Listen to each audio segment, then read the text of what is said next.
तो कैसे आप सब? आई होप अच्छा होंगे और तैयारी भी अच्छी चल रही होगी। तो जैसा कि हम लोग का इंडियन पॉलिटी का सीरीज चल रहा है, जिसमें से लेक्चर नंबर आज 9 तक पहुंच गए हैं और लेक्चर नंबर 8 तक आप लोग आई होप कंप्लीट कर लिए होंगे। पूरा हम लोग का बैकग्राउंड जो था सिस्टमेटिक वे से हम लोग चल रहे हैं, pre to come pre to mains.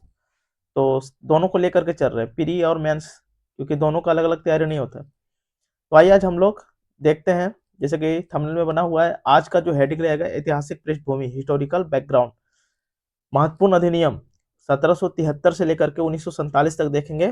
पूरा डिटेल से देखेंगे, जो प्री में भी हेल्प हो जाए, स्टेट पीसीएस में तो बहुत ही बार पूछा गया इससे रिलेटेड, और मेंस में भी इसका मेंस के पॉइंट व्यू से हम लोग इसको देखने का प्रयास करेंगे। तो आइए हेडिंग डालिए आज का, ऐतिहासिक पृष्ठभूमि, हिस्टोरिकल बैकग्राउंड। तो जैसे कि कहानी है कि ब्रिटेन में 1599 में एक कंपनी की स्थापना होती है। कहाँ पे? ब्रिटेन में 1599 में एक कंपनी की स्थापना होती है। फिर 31 दिसंबर 1600 ईस्वी को वहां की जो महारानी थी, महारानी एलिजाबेथ प्रथम, वो चार्टर पे हस्ताक्षर करके कंपनी को ईस्ट मतलब पूर्व की ओर व्यापारिक एकाधिकार दे दिया कि आप ही लोग जाइएगा और शासन कीजिएगा, आप लोग के अलावा और कोई नहीं जाएगा। तो 31 दिसंबर 1600 ईस्वी को उन लोग को व्यापारिक एकाधिकार मिल गया, जो 1600 से 1813 ईस्वी तक चला। चाय और चीन को छोड़ दें तो 1813 तक। अगर पूर्ण व्यापारिक एकाधिकार खत्म हुआ तो 1833 का एक्ट था उस टाइम। तो आइए हम लोग सबसे पहले बैकग्राउंड बनाने का प्रयास करते हैं, उसके बाद 1773 अधिनियम में आएंगे। उसमें भी देखेंगे इतिहास क्या है, क्यों आया, कैसे आया, क्यों नहीं आया, तो सारा देखने का प्रयास करेंगे। तो आज डालिए 1599 में क्या होता है। 1599 में ब्रिटेन में ब्रिटेन में ईस्ट इंडिया कंपनी की स्थापना होती है। ईस्ट इंडिया कंपनी की स्थापना। फिर 31 दिसंबर 1600 ईस्वी को 1600 ईस्वी को वहां की जो महारानी थी, महारानी एलिजाबेथ प्रथम, एलिजाबेथ प्रथम चार्टर पर, किस पे? चार्टर पर हस्ताक्षर करके 15 साल के लिए व्यापारिक एकाधिकार दिए। 15 ईयर हेतु व्यापारिक व्यापारिक अधिकार दी अधिकार दी।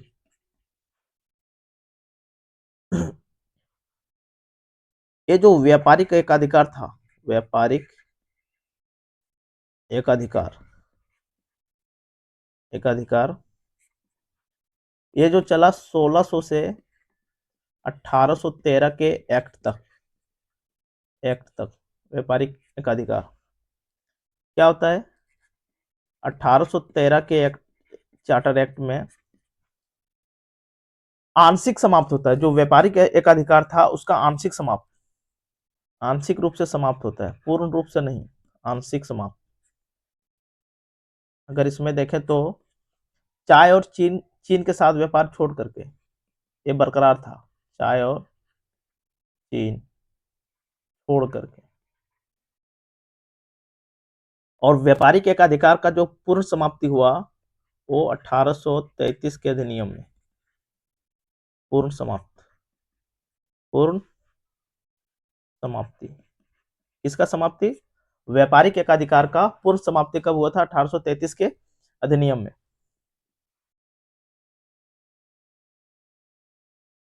फिर एक मोड़ आता है 1858 के अधिनियम में। क्या होता है? जो कंपनी शासन था वो खत्म हो गया और वहां से ब्रिटिश खुद अपने आप ले ली और ब्रिटिश रूल स्टार्ट हो गया, मतलब ताज का शासन स्टार्ट हुआ। कब? 1858 एक्ट में ब्रिटिश ताज ब्रिटिश ताज कंपनी की सत्ता अपने हाथों में ले ली, अपने हाथों में ले ली, यानी कि क्राउन का शासन हो गया 1858 के अधिनियम के बाद। तो हम लोग देखेंगे महत्वपूर्ण अधिनियम, हम लोग देखते हैं इंपॉर्टेंट एक्ट्स। तो हेडिंग बनाते हैं।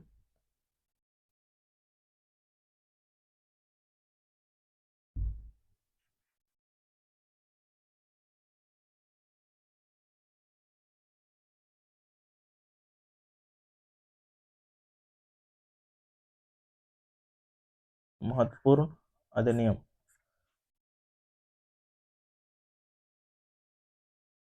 तो दो भाग में हम लोग बांट के देखेंगे। पहला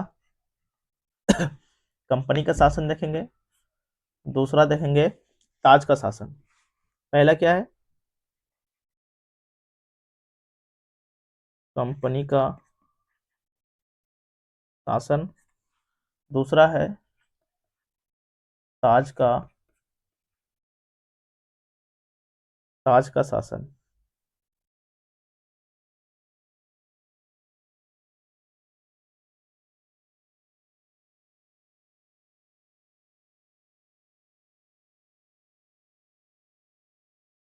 पहला देखेंगे कंपनी रूल्स और दूसरा देखेंगे हम लोग ताज रूल्स, क्राउन का रूल्स। क्या ये? कंपनी रूल्स और ये है क्राउन रूल्स। तो इसमें हम लोग क्या क्या देखने वाले हैं? सबसे पहले इसमें देखेंगे कंपनी के शासन में ये कहां से कहां तक, 1773 से लेकर के 1858 ईस्वी तक। फिर ये है 1858 से स्टार्ट होता है तो 1947 तक, 1858 से 1947 तक। इसमें पहला हम लोग देखने वाले हैं रेगुलेटिंग एक्ट।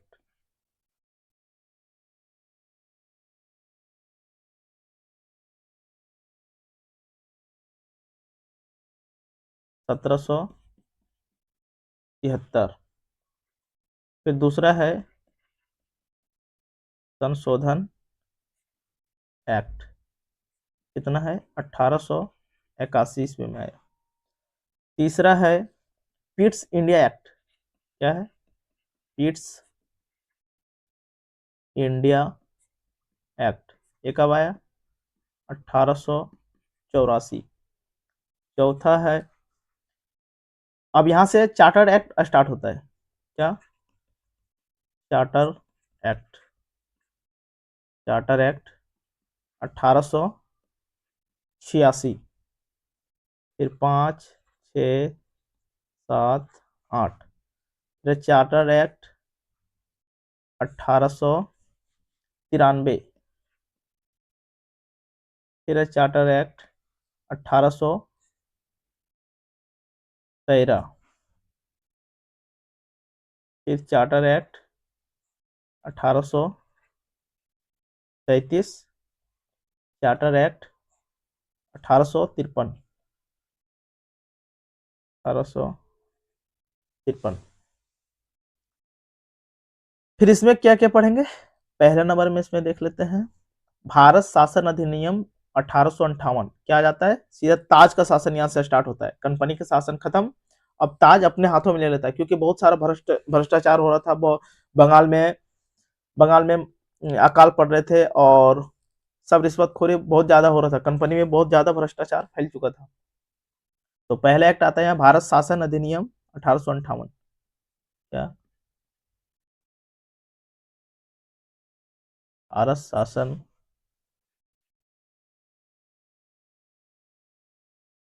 अधिनियम 1858। फिर दूसरा इसमें देखेंगे भारत परिषद। क्या? भारत परिषद अधिनियम 1861। फिर 3, 4 भारत परिषद अधिनियम 1892 और भारत परिषद अधिनियम 1909। उसके बाद 5वां में आता है भारत शासन अधिनियम। क्या? भारत शासन अधिनियम 1919। 6ठा में आता है भारत शासन अधिनियम 1935। सब बहुत डिटेल से देखेंगे इस सबको। 7वां में है भारत स्वतंत्रता अधिनियम। स्वतंत्रता अधिनियम 1947। इतना सारा एक्ट को हम लोग पूरा डिटेल से एक्सप्लेन करेंगे ताकि एक भी सवाल कहीं से ना छूटे। तो आइए आज हम लोग स्टार्ट करते हैं। पहला, रेगुलेटिंग एक्ट 1773। तो आज का हेडिंग डालिए फिर।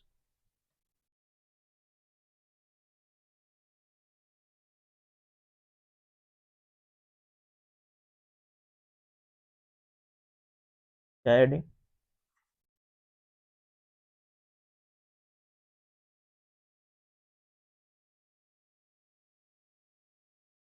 रेगुलेटिंग एक्ट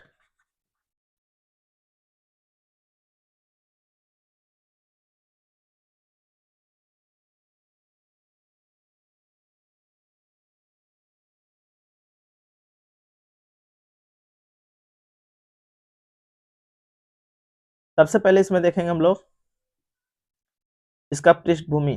क्या देखने वाले हैं? पृष्ठभूमि।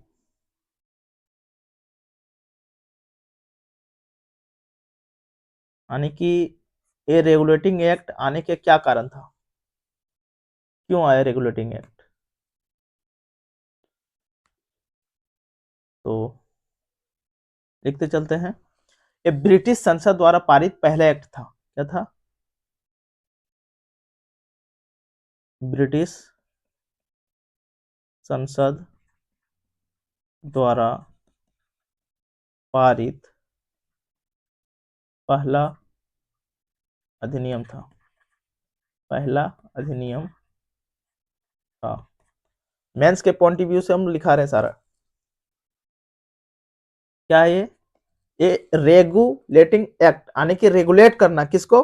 कंपनी को रेगुलेट करने के लिए ये एक्ट पारित किया गया था। तो लिख सकते हैं ईस्ट इंडिया कंपनी को नियंत्रित करने हेतु पारित। नियंत्रित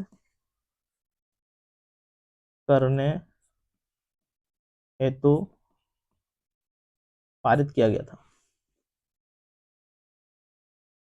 और इसका उद्देश्य क्या था देखेंगे। उद्देश्य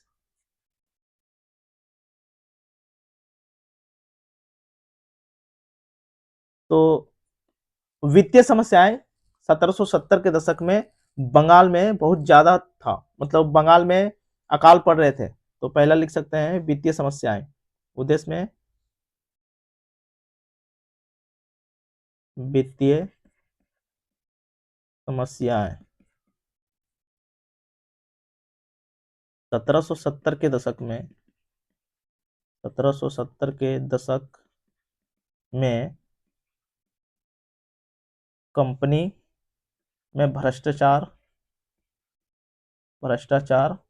बहुत ज्यादा फैल चुका था। कंपनी कंपनी के जो कर्मचारी थे पूरा भ्रष्ट हो चुके थे। फिर 1770 में ही बंगाल में, कहा?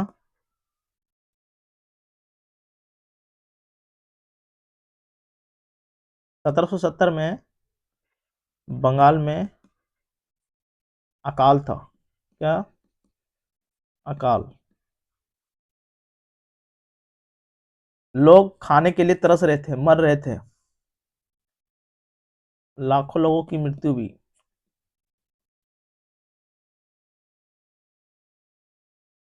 कृषिगत समस्या उत्पन्न हुआ। कृषिगत समस्या उत्पन्न हुआ। समस्या उत्पन्न। और ये अकाल के कारण लोग बेघर हुए। बेघर हुए।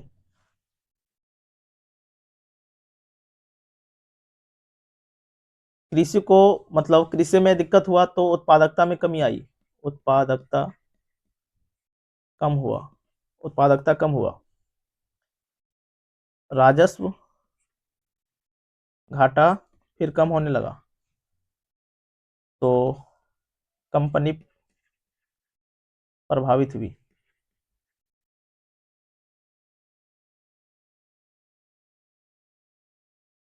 नेक्स्ट लिख सकते हैं, क्या वो वित्तीय समस्याएं उत्पन्न हुई 1770 के दशक में और कंपनी में भ्रष्टाचार ज्यादा फैलने लगा?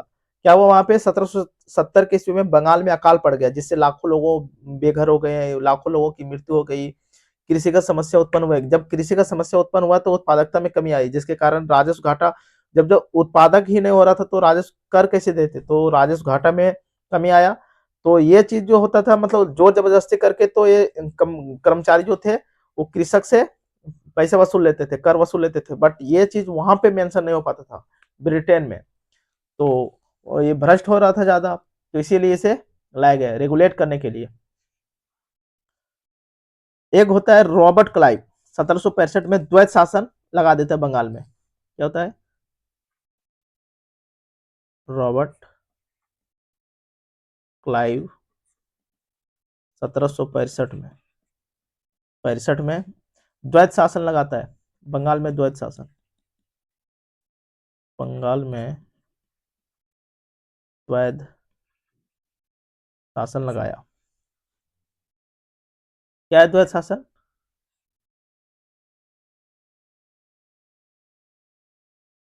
कंपनी का शासन, कंपनी का कार्य क्या था, और नवाब का कार्य, नवाब का कार्य, दो भागों में बांटा, कंपनी का अलग कार्य दिया और नवाब का अलग कार्य। कंपनी जो थी वो दीवानी कार्य करती थी, कौन सी? दीवानी, कर वसूलती थी, दीवानी कार्य।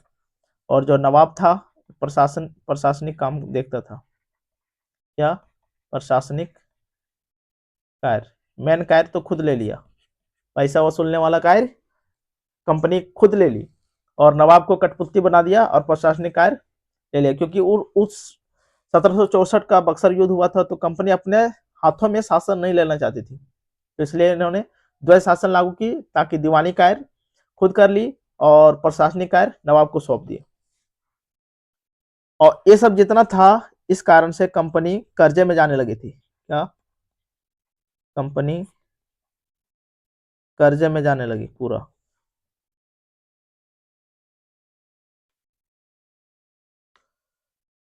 अब हम लोग देखते हैं 1700, क्या देखे, पृष्ठभूमि उद्देश्य देख लिए। अब 1773 एक्ट की विशेषताएं देखते हैं कि क्या विशेषताएं थी।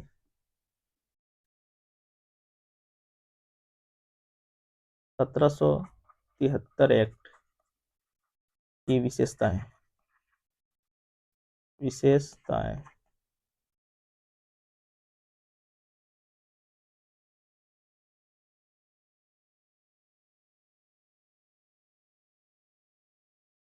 पहले नंबर में लिख सकते हैं, बंगाल का गवर्नर, बंगाल का जो गवर्नर था अब उसे बंगाल का गवर्नर जनरल कहा जाने लगा। क्या? बंगाल का गवर्नर, बंगाल का गवर्नर अब क्या करने लगा, बंगाल का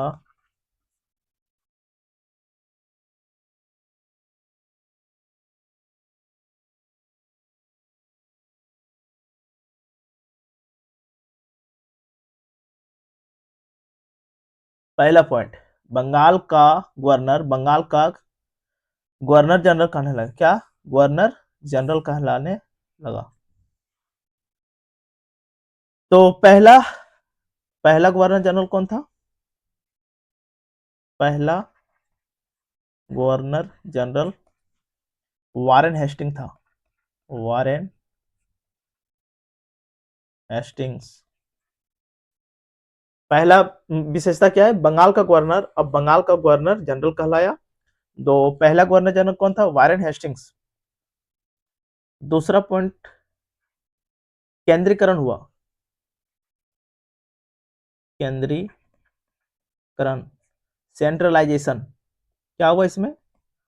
जो बम्बई और मद्रास की प्रेसिडेंसी थे, बम्बई और मद्रास की प्रेसिडेंसी का जो गवर्नर जनरल था वो अब बंगाल के गवर्नर जनरल के अंदर अंतर्गत आ गया। क्या लिख सकते हैं? बॉम्बे और मद्रास, बॉम्बे एंड मद्रास के प्रेसिडेंसी, प्रेसिडेंसी या फिर बोल सकते हैं गवर्नर जनरल, बम्बई और मद्रास के गवर्नर जनरल अब बंगाल के गवर्नर जनरल के अंदर आ गए, अंदर यानी कि इसके अधीन आ गए, अंदर या इसी के अधीन अब काम करेंगे।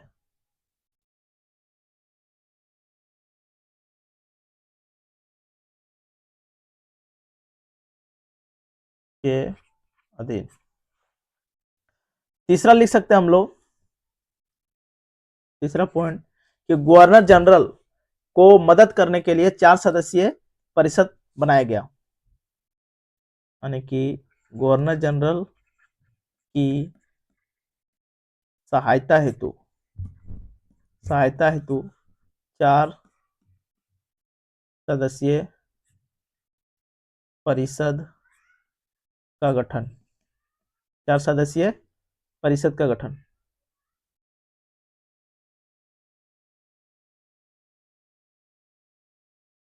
और 4 सदस्य कौन कौन सा था?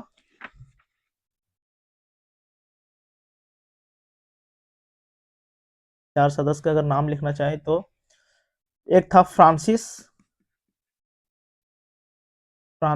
दूसरा था क्लेवरिंग, तीसरा था बॉरवेल और चौथा था मानसेन, फ्रांसिस, क्लेवरिंग, बॉरवेल और मानसेन।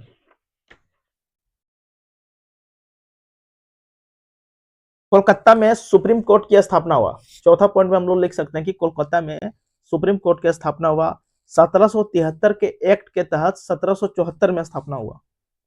चौथा पॉइंट में लिख सकते हैं कलकत्ता, उस टाइम कलकत्ता था, कलकत्ता में सुप्रीम कोर्ट की स्थापना 1773। इसमें बहुत ज्यादा कंफ्यूजन होता है कि 1773 में हुआ कि 74 में हुआ। 1773 एक्ट के तहत 1774 में हुआ, पूरा क्लियर स्पष्ट लिखना है। सुप्रीम कोर्ट की स्थापना हुआ, तो इसमें हम लोग देखते हैं कि सुप्रीम कोर्ट में इसमें कितना सदस्य थे, इसमें टोटल 4 सदस्य थे, 4 सदस्य थे, जिसमें से एक मुख्य एलिजा इम्पे थी और 3 अन्य सदस्य थे, जैसे कि चेम्बरले,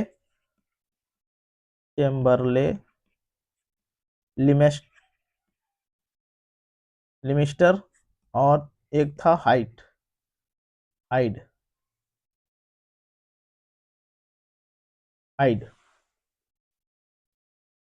एक मुख्य सदस्य एलिजा एम्पे और 3 अन्य सदस्य थे चेम्बरले, लिमेस्टर और हाइट। ये जो 4 सदस्य है ये परिषद वाला है, फ्रांसिस, क्लेवरिंग, वॉरवेल और मॉनसेन। तो 5वां पॉइंट में हम लोग लिख सकते हैं, 5वां पॉइंट में कि जो कंपनी के जो कर्मचारी थे, कंपनी के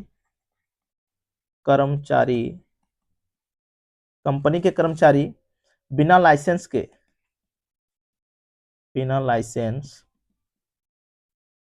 निजी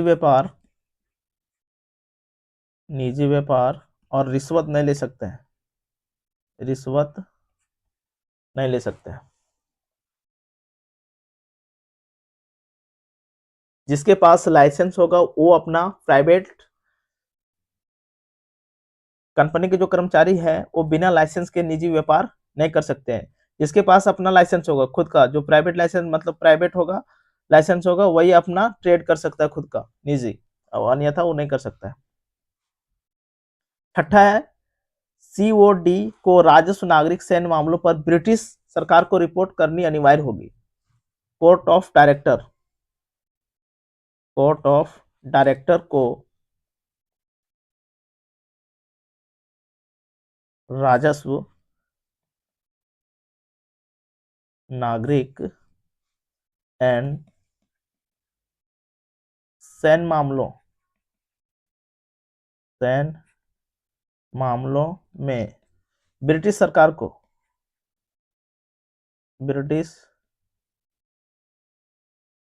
को रिपोर्ट करनी अनिवार्य, रिपोर्ट भेजनी होगी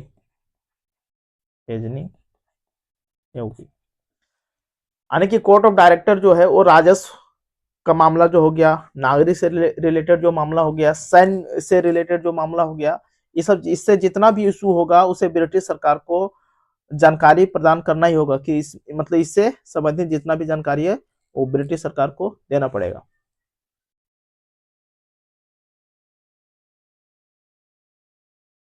एक काम और किया कि कंपनी का जो लाभांश था उसे 6% तक सीमित किया। क्या किया? कंपनी का लाभांश 6% तक सीमित किया।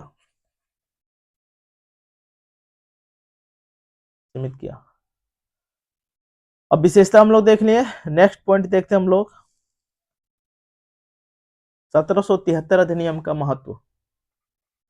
1773 एक्ट का क्या महत्व है?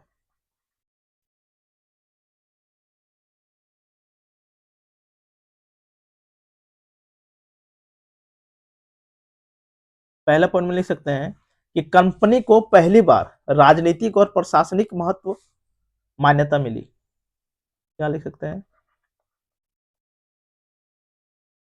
कंपनी को पहली बार राजनीतिक एवं प्रशासनिक मान्यता मिली।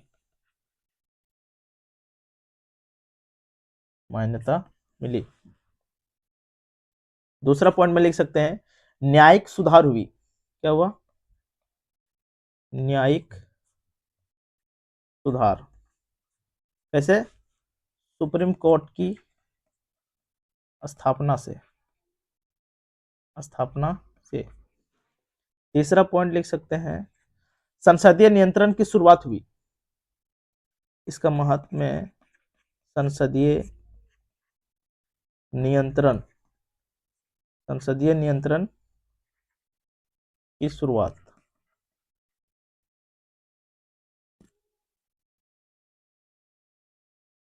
कैसे?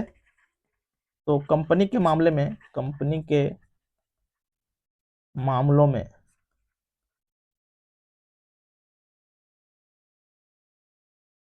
ब्रिटिश सरकार, कंपनी के मामलों में ब्रिटिश सरकार का पहला हस्तक्षेप था, यानी कि संसद के द्वारा कंट्रोल स्टार्ट हो गया था। कंपनी के मामले में ब्रिटिश सरकार ने अपना पहला हस्तक्षेप प्रारंभ किया 1773 अधिनियम के तहत। चौथा इसका महत्व देख सकते हैं कि प्रशासन का केंद्रीयकरण हुआ। प्रशासन का केंद्रीयकरण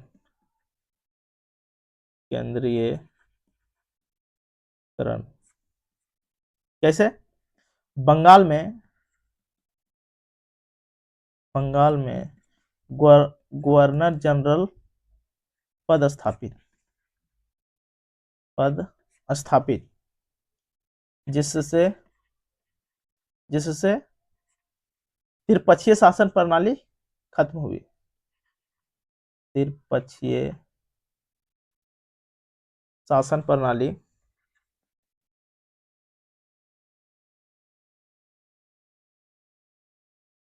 खत्म हुई। बंगाल में गवर्नर जनरल पद का स्थापना हुआ, जैसे त्रिपक्षीय शासन प्रणाली समाप्त हुई, जैसे कि गवर्नर जनरल के अधीन सारा चीज हो गया। कंपनी का जो भ्रष्टाचार चल रहा था, कंपनी का शासन जो चल रहा था, कंपनी अलग-अलग मद्रास में अलग था, बंगाल में अलग था, बॉम्बे में अलग था, तो इससे ज़्यादा भ्रष्टाचार फैल रही थी। और इसी में हम लोग देख लेते हैं, महत्व देख लिए। अब इसका कमजोरियां सीमाएं देखते हैं। 1700 अधिनियम की सीमाएं क्या है, देख सकते हैं। कमजोरियां या फिर सीमाएं।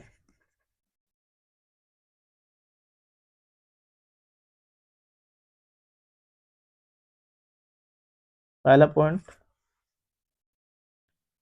सुप्रीम कोर्ट एवं गवर्नर जनरल के बीच अधिकारों का टकराव। अधिकारों का टकराव। क्षेत्र अस्पष्ट था। इसकी क्या सीमाएं थी? सुप्रीम कोर्ट और गवर्नर जनरल के बीच अधिकारों का टकराव था, माने कि दोनों के बीच विषय विभाजित नहीं किया गया था कि इस विषय पे आप कानून बनाएंगे, इस विषय पर आपका नियंत्रण होगा। तो क्षेत्र का अस्पष्ट विभाजन था, तो इसकी कमजोरियां हैं। दूसरा लिख सकते हैं, भारतीयों की उपेक्षा की गई थी इसमें। भारतीयों की उपेक्षा। उपेक्षा क्यों? क्योंकि जनता के भारतीय जनता के हितों पर ध्यान नहीं दिया गया था। ध्यान नहीं, क्योंकि ये तो कंपनी को रेगुलेट कर रहे थे, क्योंकि कंपनी भ्रष्ट हो गई थी, भ्रष्टाचार बहुत ज्यादा फैल रहा था, तो भारतीय जनता के हितों को अनदेखा करके एक कंपनी को रेगुलेट कर रही थी ताकि उनका आय इनकम अच्छे से बढ़ता रहे। तीसरी इसकी सीमाएं हैं, प्रादेशिक शासन कमजोर था। प्रादेशिक शासन कमजोर मतलब मद्रास व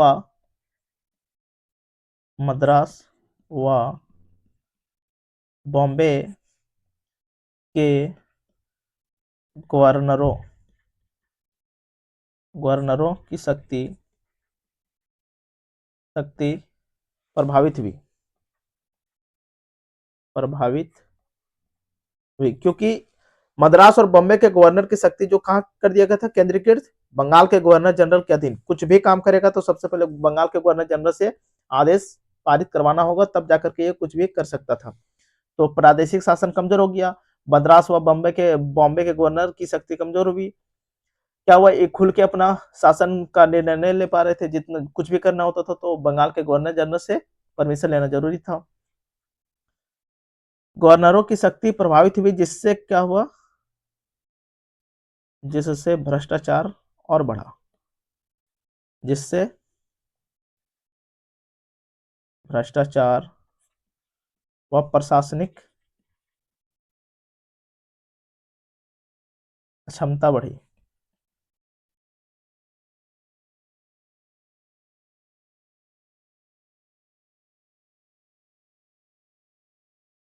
इसकी जो था, ब्रिटिश संसद के पास पर्याप्त शक्ति नहीं थी। पर्याप्त शक्ति नहीं थी।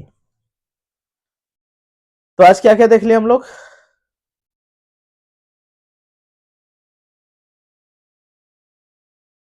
ऐतिहासिक पृष्ठभूमि, 1599 में ब्रिटेन में ईस्ट इंडिया कंपनी की स्थापना होती है, जिसमें से 31 दिसंबर 1600 को महारानी एलिजाबेथ प्रथम ने चार्टर पर हस्ताक्षर करके 15 साल के लिए व्यापारिक एकाधिकार दी। ये जो व्यापारिक एकाधिकार था 1600 ईस्वी से 1813 ईस्वी तक चला।